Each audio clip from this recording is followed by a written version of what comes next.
What are the geopolitical and economic consequences of that event? If you start asking yourself pertinent questions, what if we did this, the answers can be truly staggering. And that is why strategic assessment is the foundation for the rest of your analysis. Strategic assessment is the foundation for the rest of your analysis. When Wayne Gretzky was asked what made him such a great hockey player, he said simple: skate to where the puck is going to be.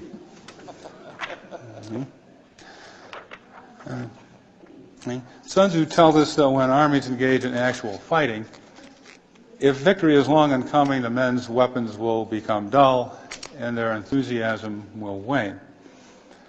As a matter of fact, he went on for quite some length regarding the folly of laying siege and the negative consequences of doing so. One of the common mistakes we all make is staying at it for too long. What happens is that we lose our mental edge. We start taking losses, then we start doing the desperation trades to get even. Don't do it. We've all been there. You start feeling exasperated and beat up. Take a break. Walk away. The markets will be there tomorrow, next week, and next month. If you start laying siege, you're going to get hammered. Trading is difficult work. It takes an enormous amount of energy and concentration. So I would encourage you to work hard and work smart, but not for a long time. Don't overtrade. Hit lots of singles, and don't forget to reward yourself. Sun Tzu would tell you that although having brought provisions from home, the wise general feeds off the enemy. Soldiers need their rewards. The important thing is victory, not persistence. Please stop the session. The art of war teaches us that if you know yourself and know your enemy, you will not fear battle. Sun Tzu goes to great lengths to make the point that we should use superior positioning along with planning and preparation rather than outright attack and battle. So plan, prepare, execute. One of the things that we all have to do is not only defining your own role, but also knowing other market participants and the role that they play. In other words, how can you most effectively compete? Given your individual resources, how can you be most effective? We've all seen these markets that gyrate wildly. One major player will be buying them and another one will be selling them. If you, as an independent trader, try to engage in this battle, the odds are fairly good you're going to get hurt. Wait until one side capitulates. Then join the winning side. Be a guerrilla warrior. Let the big boys do the major fighting, and then you can reap the rewards and spoils of victory without having to take part in the major battle. One of the mistakes that some traders make is trying to participate in too many markets. This is like an army trying to fight on too many fronts. One day you're trading at the S&P, the next day you're in bonds, the day after that you're in yen, then it's soybeans, then it's oil. Okay? I would discourage you from doing this. The rules of engagement are entirely different for these markets. I would much rather see you become expert in 2 or 3 kindred markets. Okay? As an independent trader, you have to design your trading plan to be totally mercenary. You have to have the mentality of how can I take advantage of weak opponents. One part of that process is learning to look at the markets from someone else's perspective. Look at the markets from another perspective, particularly those that can move the market. 87% of institutional equity investors want detailed company research. 62% want detailed industry and sector research, and 67% want accurate earnings per share estimates. Can you see what's at work here? They're focused on fundamentals. You're focused on technicals. So the question you have to ask yourself is, what trading model can you devise? What technical analysis tools can you employ to take advantage of their fundamental focus? How does the Federal Reserve or the controller of the currency look at the markets? Anybody? In terms of bank credit, the safety and soundness of our banking system. Why should you care? Well, because banks are involved in the bond market. Banks are involved in the Eurodollar markets, not only to fund commercial loans, but to manage their interest rate gap between their assets and their liabilities via interest rate swaps. Okay? Commercial loans have to be marked to the market. Part of that pricing mechanism is the market capitalization of the company. So they also have indirect equity exposure as well. That affects their capital and ability to drive economic expansion. Think about the TED spread. Treasury bills versus Eurodollars. What inference can you draw from this? We know it is the riskless rate of return versus what it costs a large bank to raise money in the interbank market. But if you think about it, the TED spread is actually a capacity utilization figure for our banking system. How much strain is on the banking system? What does the S&P look like if you denominate it in yen or Deutschmarks or the euro? Well, if you're a Japanese, German, or European investor, that's what the market looks like to you.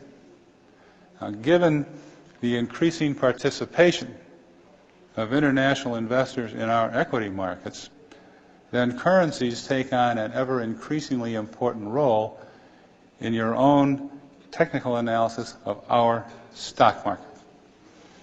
Okay. Change your perspective. The Art of War tells us that good warriors first put themselves beyond the possibility of defeat and then wait for an opportunity to defeat the enemy. That the power to secure victory and protect ourselves against defeat lies in our own hands. Most of us cannot control the market, but we can control what we do in the market. Too many traders are too quick to hop on a trade, chase a market, or get out of a good position too soon. I know people that think anything beyond 15 minutes is a long-term holding. Impatience in a trader is a serious fault. Okay? Let the market come to you. Imagine victory clearly. So then when it does come to you, you execute that trade without hesitation. You cannot change strategic circumstances, but you can change your tactics to a response to a change in them. Learn to think ahead of the crowd. Learn to anticipate the herd mentality, to market events, and their reaction to them. If you can learn to do this, you can exploit other traders' weaknesses. Sun Tzu said never to fight in a river, and if a swell is coming from upstream, wait until it passes before you cross.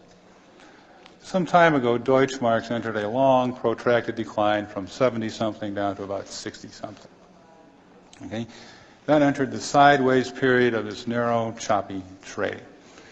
Now, who could you take advantage of in that situation? I would bet you that every Fibonacci fan in the world was getting long D-marks for the inevitable retracement. What happened? They took a dip down to 55 before they took it back up to 60. Just enough to flush out anybody that was long at 60. Now, why would they do that? Because one of the favorite games on the Life Exchange in London is not only stop running, but it's going after the knockout provisions in over-the-counter currency options. That's how they make some money over there. D-marks were in a river, the locals in London were the swell. It's better to take a high probability trade than to try and outguess the market. Think in terms of who's going to be victimized if one thing or the other happens, and how you can take advantage and profit from it. The Art of War tells us that good victories from good warriors are not noted for their cleverness or bravery, that they are not flukes. They position themselves where they would win. They position themselves where they would win. In this example, how could you have positioned yourself to win? Long futures, long puts, a synthetic call, if you will, a long straddle, a long strangle, a ratio spread with another currency, butterfly or dragonfly spreads in the futures options. There are lots of ways to do it. Okay? Victorious armies win first and then seek battle. Defeated armies do battle first and then seek victory. Do your homework first. Position yourself where you're going to win and change your perspective. Okay? Sun Tzu tells us that good fighters are swift and precise and move their opponents with the prospect of gain, waiting for them in ambush. This concept is great when you're operating from a position of strength. But if you're operating from a position of weakness and chasing a market, this can be truly miserable. Have you ever had what appeared to be a gift execution? Anybody ever had a gift? I can remember waiting to get long Swissy. At the time, the market was 67.82.84. I called the pit, and they come back and they tell me, you were executed at 67.80. I said, wait a minute, I'm buying them, not selling them. And they said, right, you bought them at 67.80.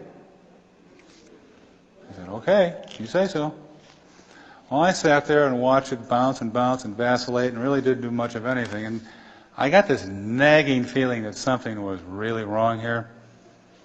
I called the pit and I got out at 81.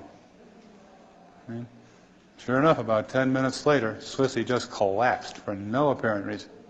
And this was in the afternoon after the London market had closed. The pit obviously saw there was a big seller there that I couldn't see. Okay? Had I stuck with that position, I would have been ambushed, but good. Okay? This happens in the cash market as well. Primary dealers, for example, will give their institutional salespeople extra sales credit to get the firm out of precarious positions or if they're over their position limit in a particular issue. Okay.